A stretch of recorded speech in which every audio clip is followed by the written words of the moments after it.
നമസ്കാരം, ജന്മഭൂമിയിലേക്ക് സ്വാഗതം. വളരെ സിമ്പിളായ മനുഷ്യനാണ് രാജീവ് ചന്ദ്രശേഖർ. ഒരു കവളത്തടിച്ചാൽ മറുകവൾ കാണിച്ചു കൊടുക്കുക എന്ന മെനക്കെട്ട പരിപാടിയൊന്നും അദ്ദേഹം ചെയ്യാറില്ല.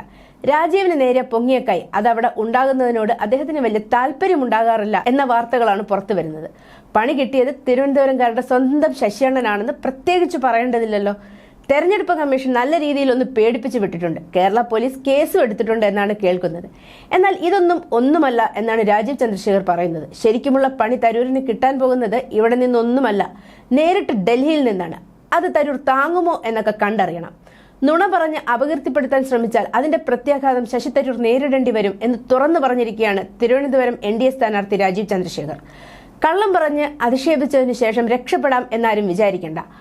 ആദ്യം ആരോപണം ഉന്നയിക്കും, പിന്നെ അത് മാറ്റിപ്പറയുമെന്ന സ്ഥിതിയാണ് നമ്മുടെ നാട്ടിലുള്ളത്. നുണയുടെ രാഷ്ട്രീയം നിയമം അനുവദിക്കുന്നില്ലെന്നും നുണ പറഞ്ഞ് വ്യക്തിഹത്യ നടത്താൻ ശ്രമിച്ചാൽ നിയമപരമായി നേരിടുമെന്നും രാജീവ് ചന്ദ്രശേഖർ പ്രതികരിച്ചു. അതേസമയം തിരുവനന്തപുരത്ത് UDF സ്ഥാനാർത്ഥി ശശി തരൂരിനെതിരെ കേരള പോലീസ് കേസെടുത്തതിനെ കുറിച്ച് അറിയില്ലെന്ന് രാജീവ് ചന്ദ്രശേഖർ വ്യക്തമാക്കി. ഇലക്ഷൻ കമ്മീഷന് പരാതി നൽകിയതിനു പുറമെ താൻ ഡൽഹി കോടതിയിൽ ഒരു ക്രിമിനൽ കേസ് നൽകിയിരുന്നു. അതിന്റെ നടപടികൾ തുടങ്ങിയിട്ടുമുണ്ട്.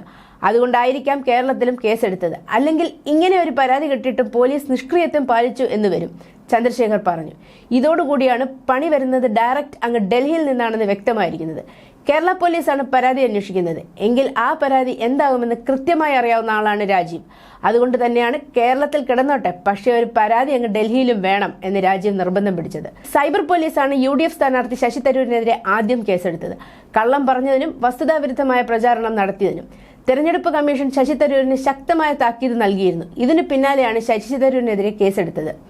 പ്രചരണത്തിനിടെ ഒരു പ്രാദേശിക ചാനലിന് ശശി തരൂർ നൽകിയ അഭിമുഖമാണ് കേസിന് ആധാരം.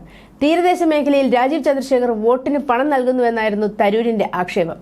ഇതിനെതിരെ രാജീവ് ചന്ദ്രശേഖർ തെരഞ്ഞെടുപ്പ് കമ്മീഷനും പരാതി നൽകിയിരുന്നു. ഈ പരാതി പിന്നീട് കമ്മീഷൻ DGPക്ക് കൈമാറുകയായിരുന്നു. News desk, Janmabhumi.